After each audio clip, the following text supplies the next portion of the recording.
This was the reaction in Melbourne when Sam Kerr scored for Australia in their Women's World Cup semi-final against England. And while it might have been a match that the Matildas would go on to lose, it stopped the nation in a way that few sporting events have before. For context, this is how many Aussies watched the biggest sporting events of 2022, and this is how many watched the semi-final.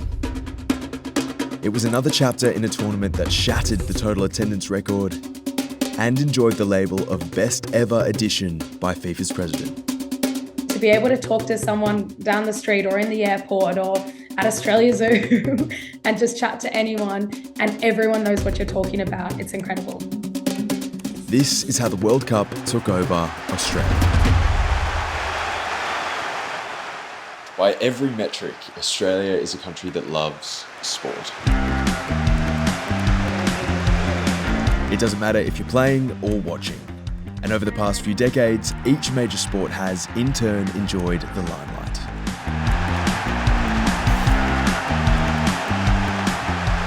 Yet having hosted Olympics, Grand Prix, Grand Slams, and other major global sporting events, the World Cup for the World Game had never come down under. So when Australia and New Zealand were awarded the rights to co-host the 2023 edition of the tournament back in 2020, excitement began to bubble. I remember waking up, I think it was like 2 a.m, and we knew that the bid was close. Anyway, we won, and so we've basically spent 3 years planning about this tour. This is Kira, a member of the Croissants, a Matilda supporter group launched ahead of the 2019 FIFA Women's World Cup in France. None of us had ever done anything quite like going to a huge sporting event like that, so we thought this would be so much fun.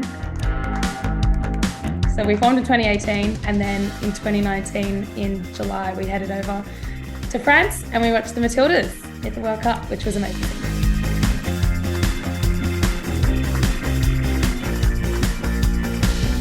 Off the back of that record-breaking tournament, Australia and New Zealand kicked into gear, successfully bidding for what would become the biggest Women's World Cup to date.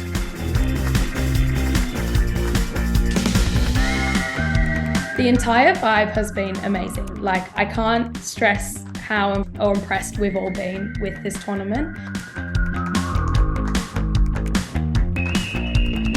The sheer number of people not only at stadiums, but are also watching at live fan sites, watching at their homes or in the pub, or you've got the people who weren't traditionally women's sport fans or soccer fans sitting behind the bar watching it. Across the entire World Cup, the average attendance marked a rise on each of the last 3 editions. The total attendance record was broken with 13 matches still to play, and the total number of games with over 25,000 in attendance rose sharply. This is amazing, and I know for the Croissants, who we've all grown up all in and amongst women's sport, and to watch it, I guess, progress in the way it has and sort of really escalate over the past 5 years, it's been pretty incredible. But it's been the support of Australia's national team that's really showcased the incredible impact this tournament has had on the population.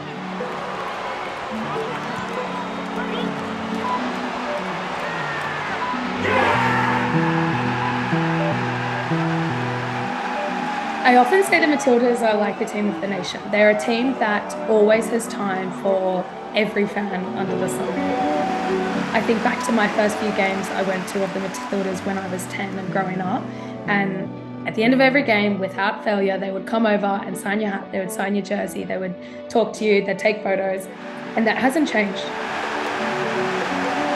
It's interesting listening to every single interview, no matter what girl does it or Tony says it, they all just say their main purpose of this tournament was to inspire the next generation.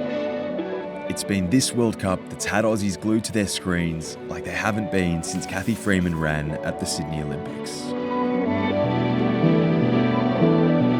Every Matildas player will constantly refer to Cathy Freeman as being the moment that they realise you can represent your nation and you can do it with the whole country behind you. And that's what they're doing here. So the irony in them coming around and being the next biggest watch show since Cathy Freeman, I think really speaks volumes.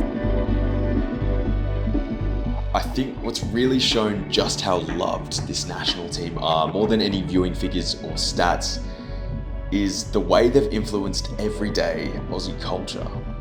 Moving news programs, causing other national teams to reschedule games, and interrupting matches from other codes.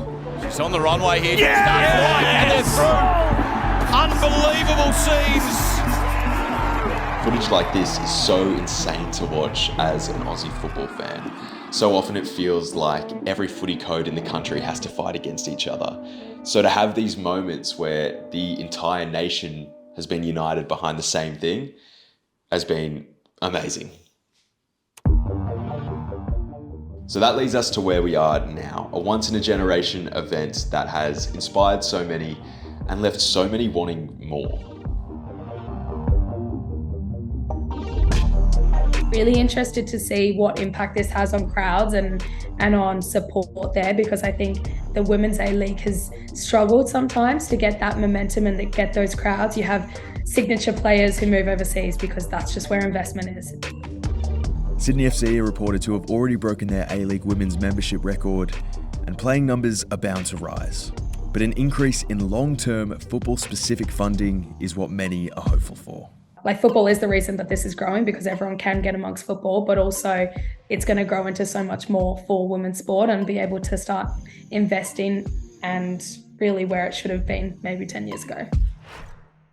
Whilst we'll have to wait and see what long-term legacy this leaves, there's no doubt that Australia has been rocked by this tournament. One thing I always have been laughing at the past few weeks is that every time I search on Google for a women's sporting soccer result, I will always have to put in Chelsea FCW. That's just how I Google. It's what I've grown up doing. Or I have to put in women's Australia versus women's Ireland team. I now search Chelsea and I can see the women's results first. I search Australia versus France and I see the Matildas come up first. And in my lifetime, I've never had that. So yeah, getting everyone on the bandwagon has been the best thing for Australian women's football, but also for women's sport across the country in general.